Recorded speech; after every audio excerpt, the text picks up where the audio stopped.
And welcome back.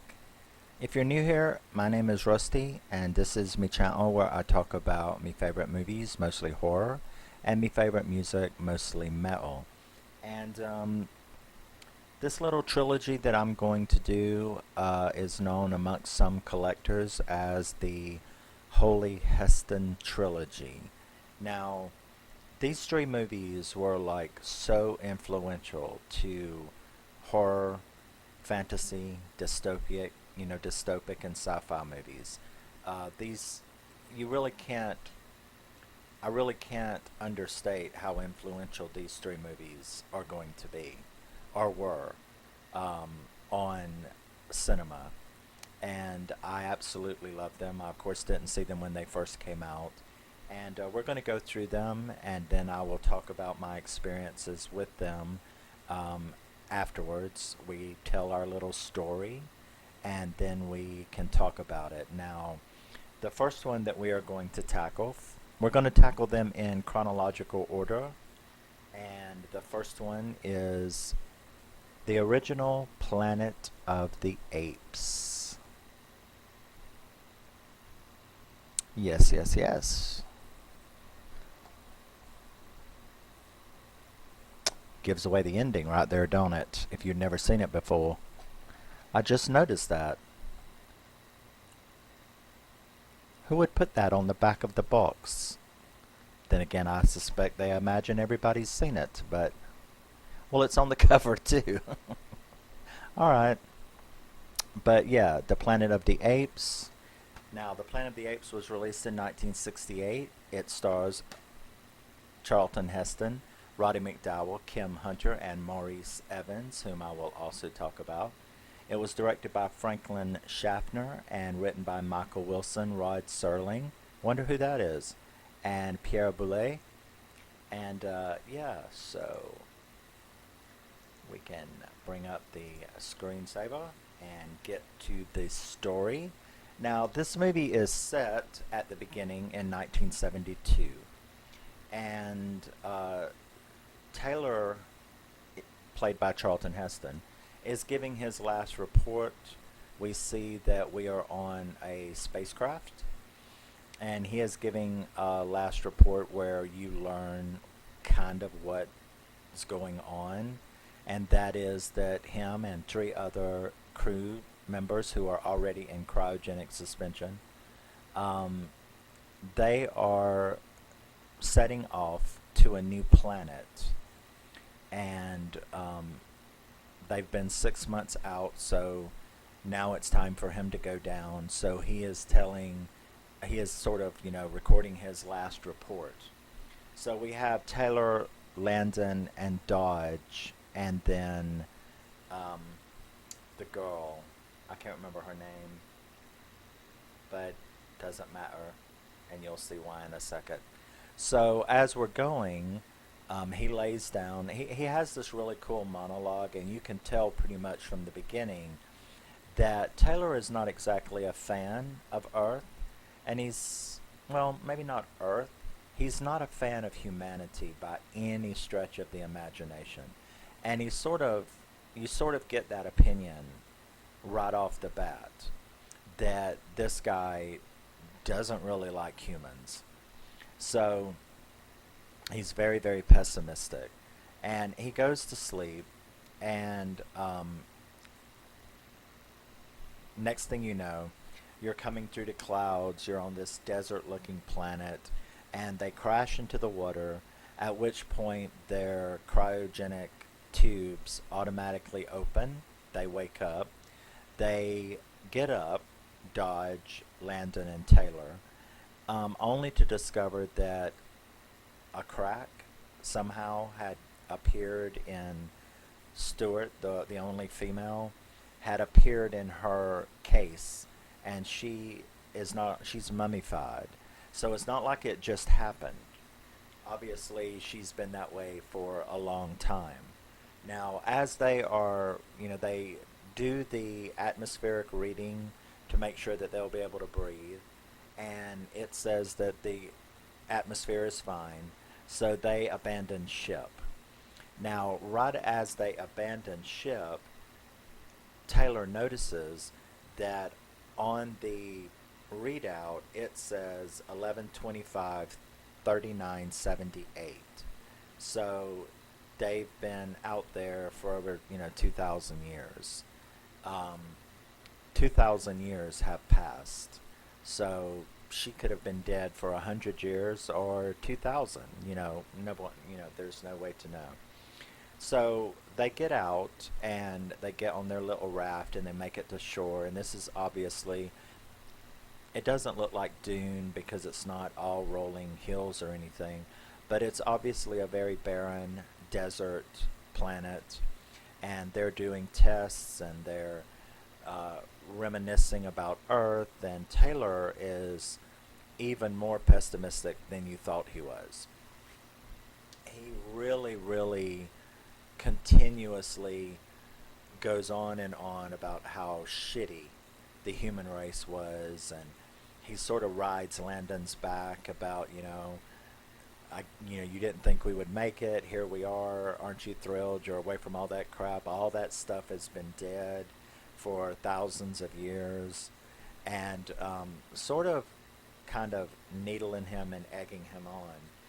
Well, they go for days, trying to find anything, and there's no sign of life.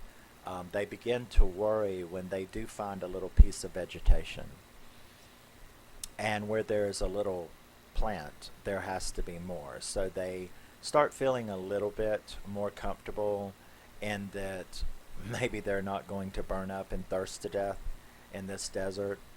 And it isn't long before they do find it. And right before they find it, they come upon this cliff where you see what looks like scarecrows. So there's obviously some kind of life form here because something had to make those scarecrows. This, kind of piques their interest and gives them a little bit more hope, but they don't really have too much time to worry about it because right around the corner they find a giant waterfall and vegetation, lush vegetation. It's sort of like a jungle, and so they are completely thrilled, and they run, strip off all of their clothes and go skinny dipping in this lake where we see our first bit of actual on-screen male nudity. And this movie is rated G. That's going to mean something in my discussion a little later. So this movie is rated G. Okay? Now, we see them skinny dipping. We then start to notice, or it's revealed. Actually, it was revealed a few minutes earlier when you saw what looked like humanoid figures walking around on the cliffs up there. So they start basically fucking with their heads, these people. They keep stealing their clothes and then taking them to the other side of the lagoon and laying them on a rock. And so you have these three naked guys running back and forth. And at each time they would get close to their clothes, the people would take them and put them on the other side. So, well, at least the natives have a sense of humor. So they do manage to get, now they destroyed most of their equipment. They did get a few pieces of their clothing back, enough to cover up their naked asses in any event. And that's when they hear the noises of, rustling and things like that, and they find themselves in a field which looks like a cultivated agricultural field, sort of like a cornfield. I believe it was a cornfield. So they see all of these humanoid people and they're discussing them because they're like, well, they look pretty much human, but nobody's talking, nobody's saying anything. It's like they're mute.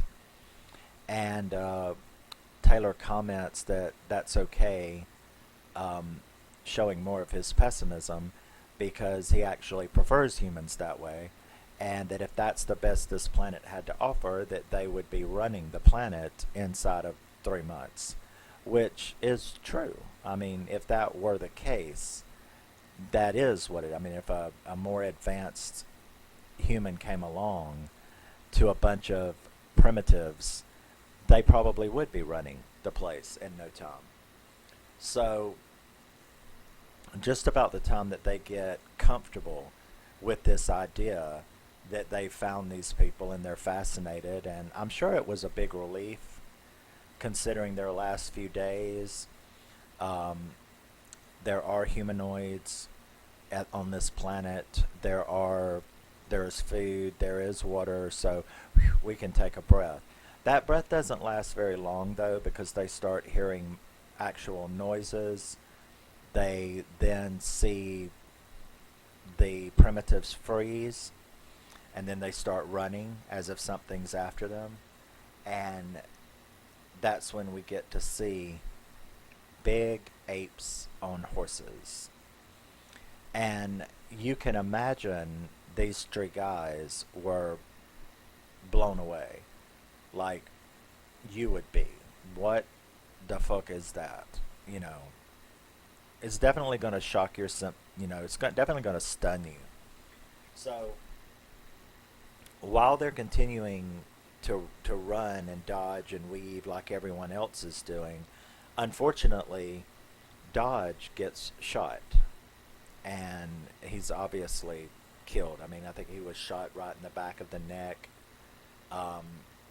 and they all get caught, including Taylor, who gets shot right here, sort of like a through and through shot right through his throat. But it doesn't hit anything vital, except now, of course, he can't talk either. So Landon and Taylor are, you know, captured. He does wake up long enough after first being captured to look around and see what he could see, and it was basically apes acting like humans, standing with their legs up on their trophy kills, their prey hanging, you know, from their captured animals put into cages like him. So that freaks him out to the point where he passes back out. So he wakes up, he sees all that, he passes back out. Now, he wakes up on a table, and, you know, not only is he being given a blood transfusion to Nova, who we later, well, he names her Nova later, but it's this primitive girl. So he wakes up in a table on that, and they have doctored his wounds, and that's where we meet Zira, Dr. Zira, played by Kim Hunter. And she immediately takes a scientific, at first, interest in him because he's wearing these strange clothes. You know, they've never seen clothes like that because they had retrieved some of their crew uniform. So she's immediately fascinated with this individual, and after that part, they're put into sort of like a zoo, into cages, where she continues to come fascinated by this human, and we get to hear all of the snide remarks. They basically mirror humans and apes and zoos. They basically just switch roles in this movie, and they do a lot of funny quips, snide comments, and it is humorous because it's an ape saying it, and we've all heard the humans in various situations say what these apes are saying about the humans. We ourselves have heard humans talk this way. So it's sort of like a social commentary, I guess you could say. So Zira has become so fascinated with him that, especially with his attempts to talk, that's what fascinates her the most. They've never seen that before. Monkey see, human do, is what the zookeeper says. But they, you know, are doing that, and it's about this time that we also meet Dr. Zeus. Now, Dr. Zeus is the nemesis of this movie. Taylor is the protagonist and Dr. Zeus is the nemesis. Um, if you don't recognize his voice, he's played by Maurice Evans. A little bit of trivia for you. If you don't recognize his voice, then you've never seen Bewitched, because Dr. Zeus plays Samantha's father in Bewitched, the warlock, Maurice. So that's a little interesting bit of trivia that Dr. Zeus is actually Maurice, Samantha's dad from Bewitched. Now that you've watched it, or next time you watch it, if you know that, you will definitely hear it in his voice. So Dr. Zeus, he's sort of acting funny from the very beginning of his introduction in this movie, because it seems like he's faking his wonderment, and the way he eschews Zera's wonderment about this human, it's almost like he intentionally is acting uninterested. So we then get introduced to Cornelius, played by Roddy McDowell, who is Dr. Zera's fiance. They have both taken a liking to Taylor, and his vocal cords are of course healing, but he does manage to get a notepad out of her, away from her, in which he's beaten for it, but he does manage to get it long enough to write, "My name is Taylor," on it. This really sets her off, and she begins, she tricks them into letting her take him home, where her and Cornelius actually have a written conversation with him, asking him questions, and he writes, he tells the story. They don't believe it, but at the same time, the proof is in front of you that something really, they may not believe he fell from the sky, but they certainly know that something is up. Now, Cornelius is an archaeologist. She is an animal psychologist type thing. And interesting kismet, sort of, is that he has been doing an archaeological dig out in the Forbidden Zone, which is where they came from, where they crashed, in which he has found evidence of earlier civilizations below the current one, including what appears to be apes civilizations that are primitive to them, and human civilizations. So it doesn't really shake the foundations, but it does make things very complicated, because their current culture is based around the sacred scrolls. It is sort of a theocratic government. You have the gorillas, which are the soldiers and guards and stuff like that, and you have the chimpanzees, who are the scientists, and you have the orangutans, who are the administrative. So that's sort of the roles that they fill in this movie.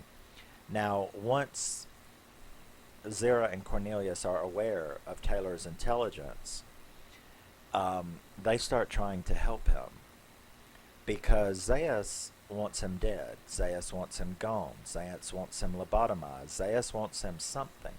And you don't really know why Dr. Zeus is so weird about it, because he is acting very strange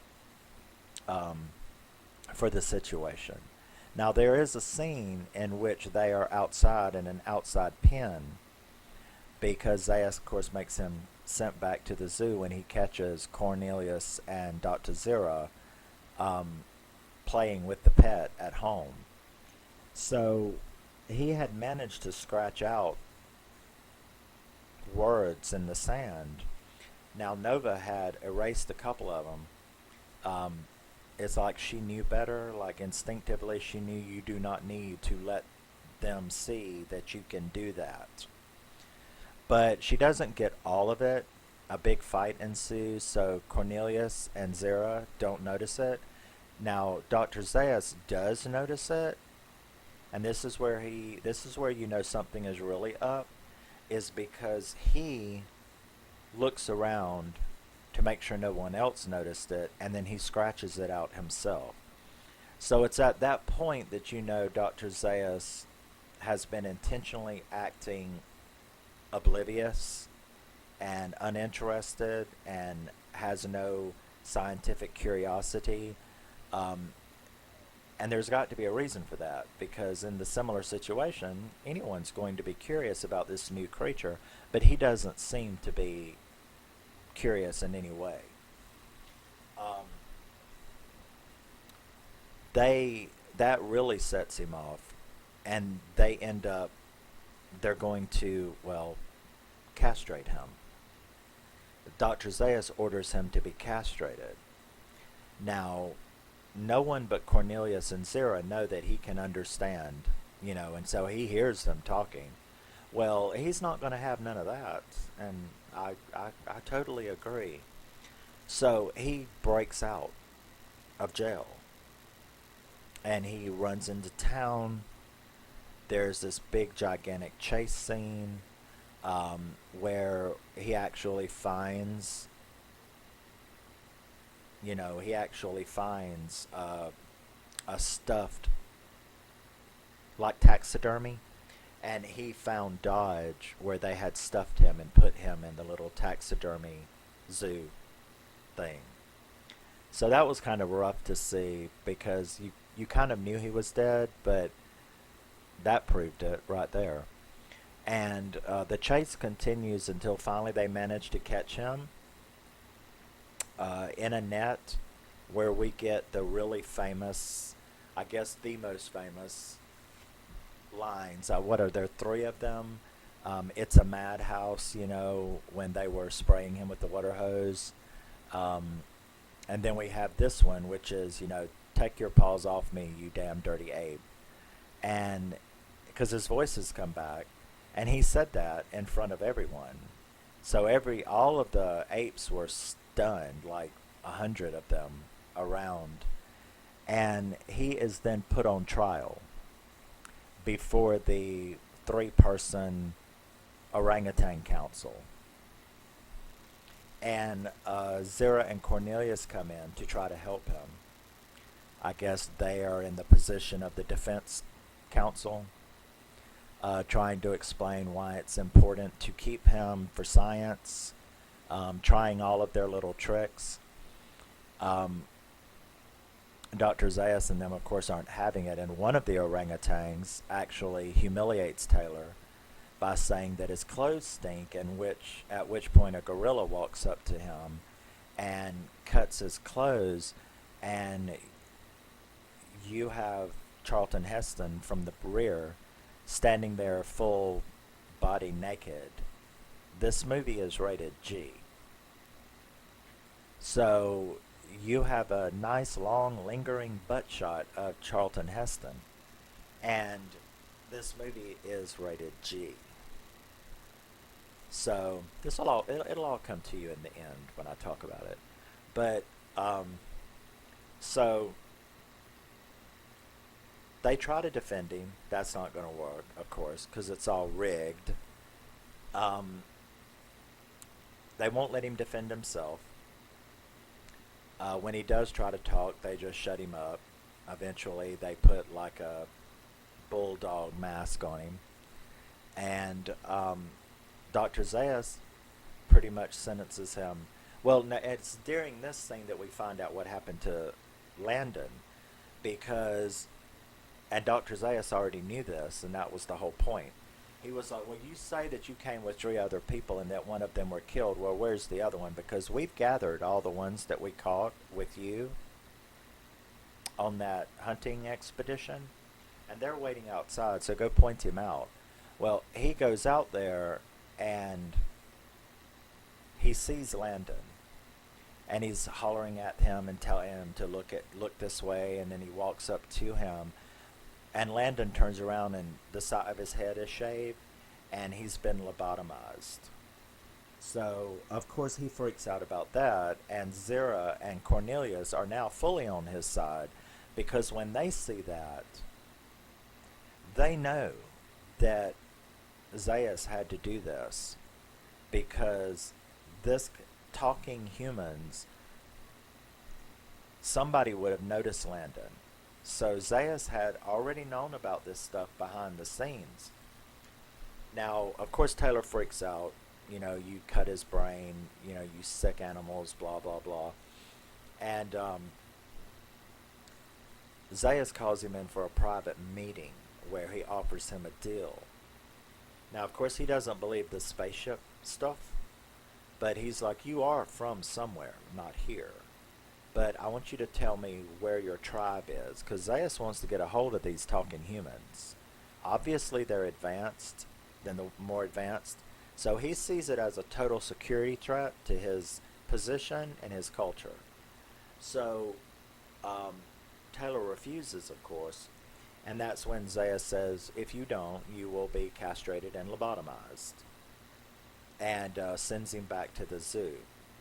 Now, Cornelius and Zera, they have now been charged with heresy and are going to be put on trial, so they have nothing to lose. So she gets her nephew Lucius to go in and help break him out again. So they break him out, and they go on this, they escape, and they go on this journey. Cornelius, Zera, her nephew Lucius, Taylor, and Nova. So they go on this journey to the archaeology dig. Right about the time they get there, Zeus and his little guards, his probably a troop of about 20, are right behind them. It's like he knew where they would go.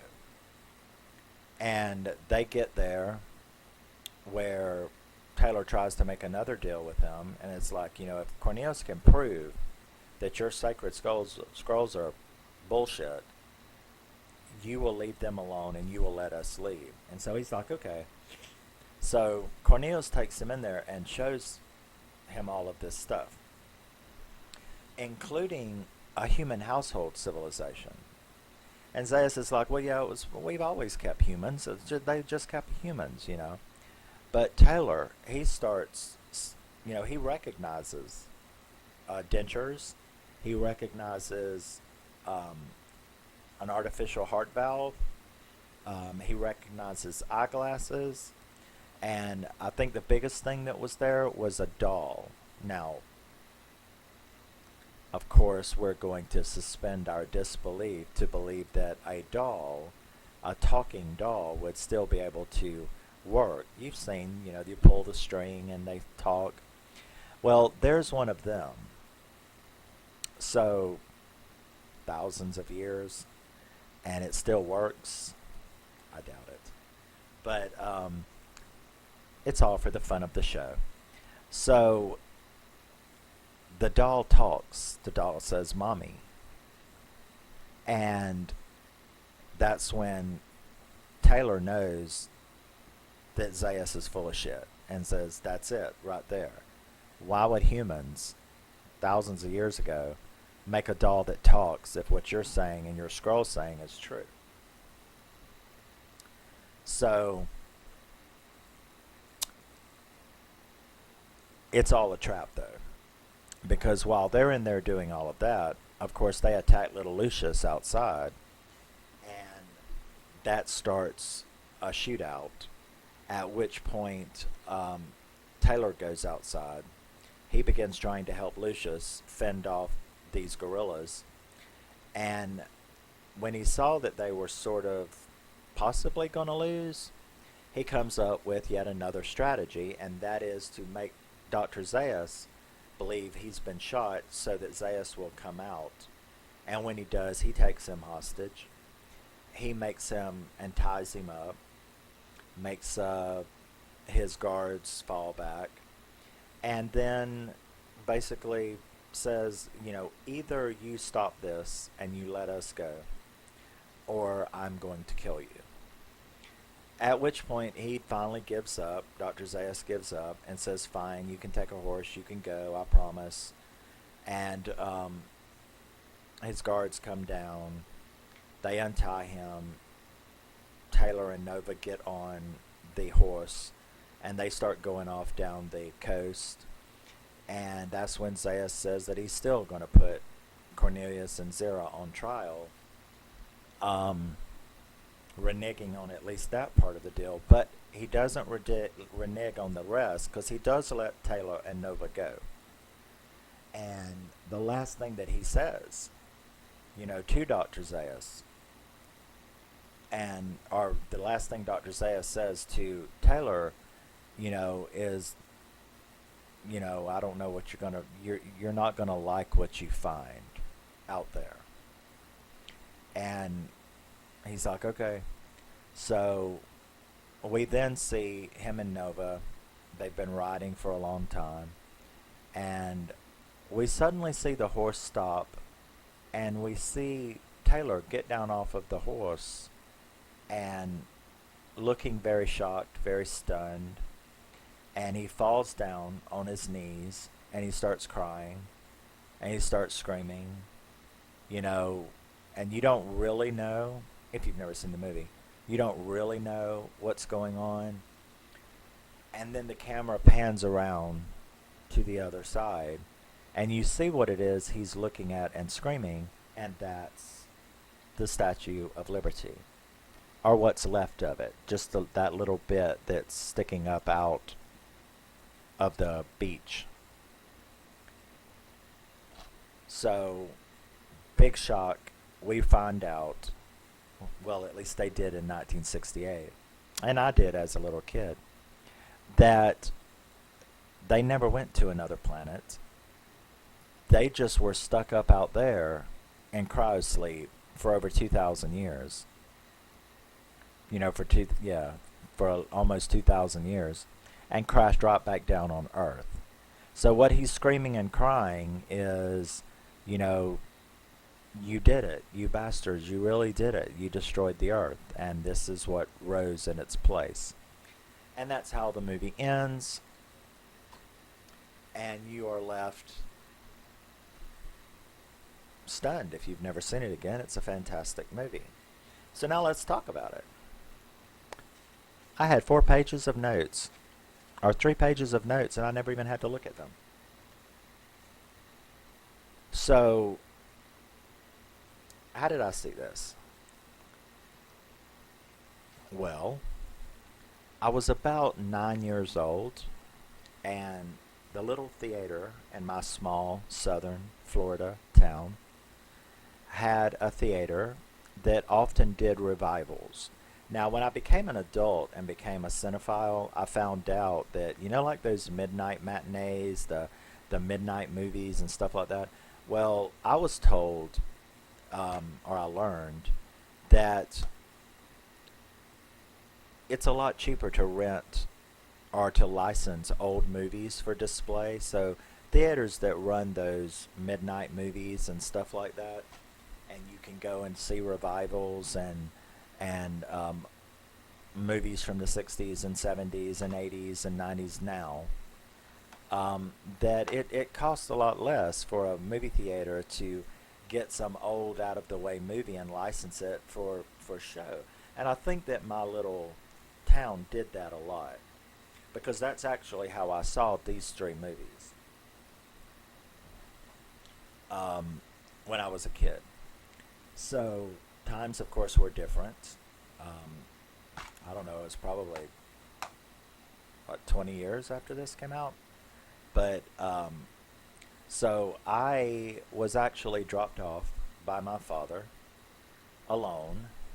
Yes, strange, isn't it? Things were so different back then. But, the guy who owned the local theater, his wife was my teacher at school.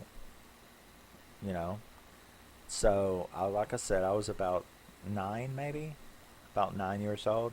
But you could literally go and drop your children off at the theater, and everybody knew everybody. So the guy who owned the theater was always right there at the front greeting the people that came in.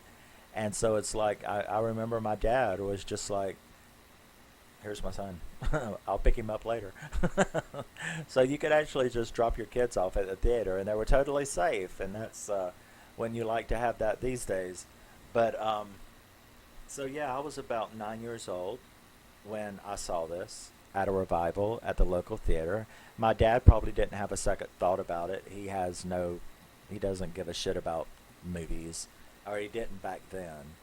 Now that he's old, he sits around watching westerns all the time, but um, he does, he's not like a big into cinema, theater, or anything. But I'm sure that the reason he dropped off his 9-year-old was because this was rated G. I mean, And so yeah, I got to see this at 9 years old, and this movie is very special to me because, like I said, it was one of the very first. I remember going on a school trip. I'm trying to place it. It's got to be one of the first. I remember going on a school trip in elementary school to that theater to see Bambi. Like in kindergarten, I went and saw Bambi. I remember that. And this is probably the first movie that I saw that wasn't Bambi. Was being dropped off at a theater by my dad when I was 9 at a revival, at a Charlton Heston revival, um, to see Planet of the Apes. Now, I can tell you that another reason this is very special to me is because I, of course, didn't know anything about, well, I was a 9-year-old little gay boy who didn't know what that was going to mean later on. But I do remember being very,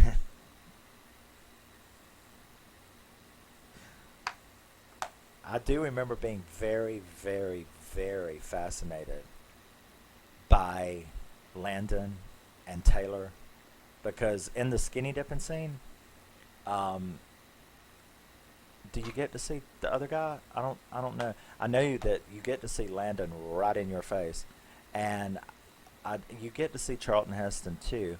But I was very, very fascinated. It was the first non-family male nudity that I had ever seen, that I know of.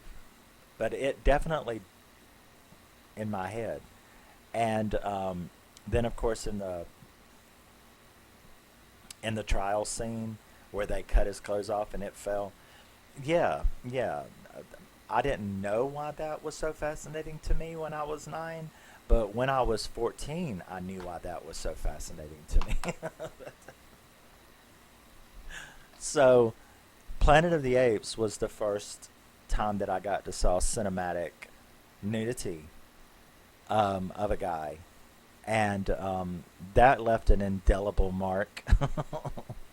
I'm sure if I was a little straight boy, it wouldn't have, but you know, I definitely thought there was something really special about Charlton Heston's ass when I was 9, and I later found out that there's a reason for that.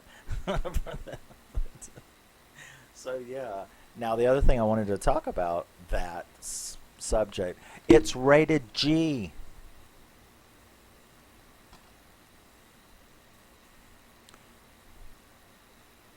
It's got male nudity in it. It's rated G. What's the problem, dudes? What is it with your PG-13? The Covenant is PG-13, and it's got two nude shots. It shows a girl's butt in the bar, and it shows a boy's butt in the locker room, if not a couple of boys' butts. But what is it with all I'm saying is, if the Planet of the Apes can have a skinny dipping scene and show Charlton Heston's ass for a good long gaze, what is your problem with putting a nice butt shot in a movie? I mean, get over it. 1968, rated G, and it's got, I know I'm harping, but I don't understand why why there's no nudity in the craft. Why they show women's boobs in every slasher but act like showing a guy's butt is something that you should be arrested for. I don't get it when the Planet of the Apes, you see, 9 years old, introduced to Planet of the Apes, Planet of the Apes rated G, Planet of the Apes had male nudity in it. Now you see why when I'm 16 or 20 or something like that, I'm seeing all of these movies and going, why are they afraid of males' butts being, when I remembered this. So yeah, it's very interesting that this movie is not even rated PG and what happened. What happened? I've always wondered that. This movie has always made me wonder that. When I was 14 and saw Friday the 13th, when I was, when, because I saw that as a revival at our local drive-in, the Friday the 13th one. But yeah, if you're exposed to something like that and you then later become a cinema nut, a cinema collector, these kind of things can make you question because you wonder, well, I've seen thousands and thousands of movies, and what changed that this would be rated G and have actual nudity in it, but you can watch a rated R movie like Rob Zombie's Halloween, and there's fully stripped naked women, but there's not even the crack of a guy's butt. What? What changed? PG, dude's ass. Rated R, freak Rob Zombie, no dude's ass. What happened? What happened? What's up with that? Now I'm pissed off. No, just it's just a funny question. I think that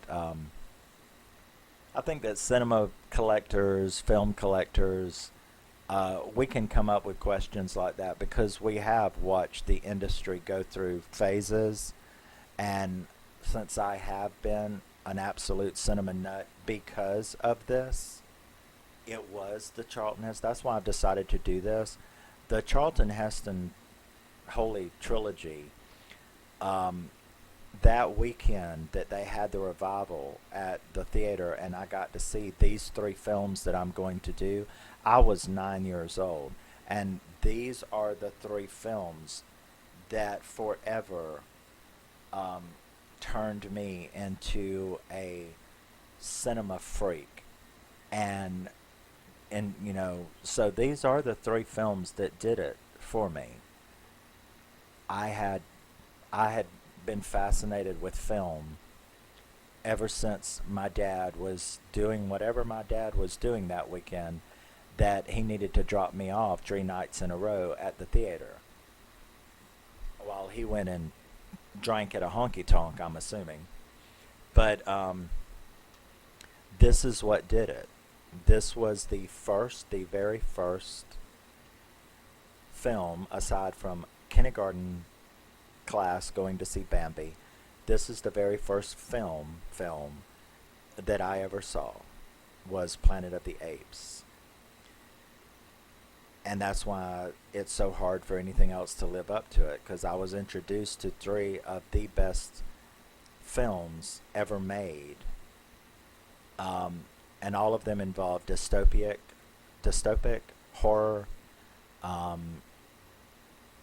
and deep thoughts. So I think it really stuck in my brain. So yeah. So that's it. Planet of the Apes, 1968, Charlton Heston. And it's the first movie in my little thing. I know people are going to laugh about my male butt rant, but that's part of this movie. And it's part of the question that this movie always made me. It's a reference point. Because as the decades have went by, as I grew up, as I continue to collect movies and be a complete cinema nut, I saw all of these varying changes in, why is the 70s got more nudity, the 60s and 70s have more nudity in movies than the 80s and 90s. The MPAA took over, and but the MPAA was there from the 30s, so what's the deal? So it wasn't that. I think it's who's on it, and then society in general. So somehow or another, come 1980, people got afraid of guys' asses, and I'd like to know why. Because they weren't afraid of it in 1968, and neither was Charlton Heston. You people ain't got the balls of Charlton Heston. That's why I said all you actors out there who will let them, like in the Rob Zombie movie, you'll let them strip your fellow actresses butt naked, but you won't lower your pants for a butt shot. Charlton Heston, be a man, okay? Be a man. Wimps.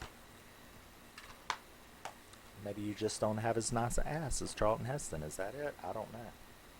But in any event, that's Planet of the Apes. I've loved talking about it. And I will talk to you in the next one, which will be Charlton Heston in The Omega Man. Now remember, I'll be talking about that too. I saw all three of these at the same, during the same weekend. Charlton Heston revival at a local theater when I was 9 years old. I saw showed Planet of the Apes. Then they showed The Omega Man, and then they showed Soylent Green. So those are the first three movies that my young, impressionable 9-year-old mind saw ever, except for Bambi. And I think it shows why I'm such a movie nut, is because of those three movies making such an impression on a little kid. And yeah, so see you in the next one. Always remember and never forget that you are a very special and unique person, no matter what anyone is doing or saying to you. You are the only one of you, and don't let anyone take something that special from the world. Even if you feel like there's nothing else. The world needs you in it. Love you, miss you, bye. See you in the next film. Thank you for stopping by if you do. And I will see you in the next one. Bye-bye. Keep rocking very, very hard. And keep screaming, but only when appropriate. See you later.